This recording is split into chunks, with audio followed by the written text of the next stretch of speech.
We are going to set our distributor timing.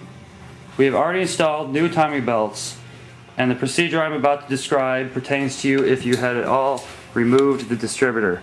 For demonstration purposes, our distributor has not been removed, but we're going to go through the motions to demonstrate where the rotor should be pointing at true top dead center. We have installed our second belt and the cam position is up. What we want to do is we want to rotate our crank another full 360 degrees until our first cam is pointing up. This makes an entire revolution of the valve train per 2 revolutions of the crank. Okay, we have now rotated our valve train 1 full revolution, which, remember that the valve train revolves a half the revolution of the crank. So we've made started from our center mark on the flywheel, installed our cam, done 1 rotation of the crank, installed our second cam, done 1 more rotation of the crank, resetting our first cam back to its original position, and from here we will align top dead center for the ignition. We want to rotate from our mark around until the timing marks appear, and set your flywheel at the 0 degrees mark. It is important that you go through your timing belt procedure and start from the reset position after 1 full crank of the 1 full revolution of the cams in order to get your distributor on the top dead center on the intake, on the compression stroke.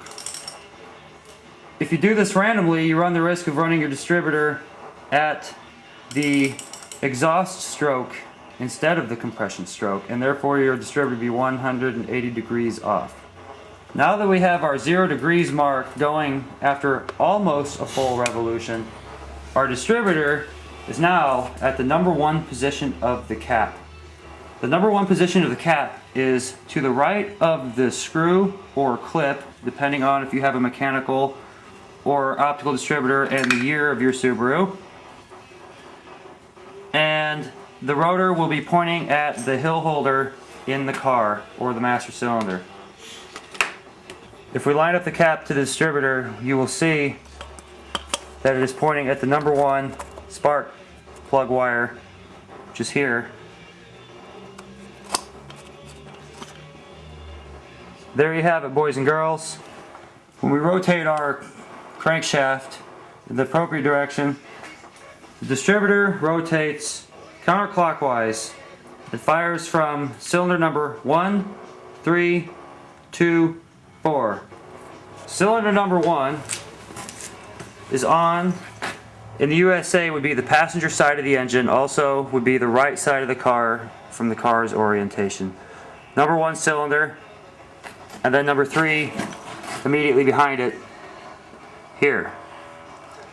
And the firing order is 1 and 3, and number 2 from the front, and then number 4 here. And if you were to follow the wires, you'll see they go in that rotation.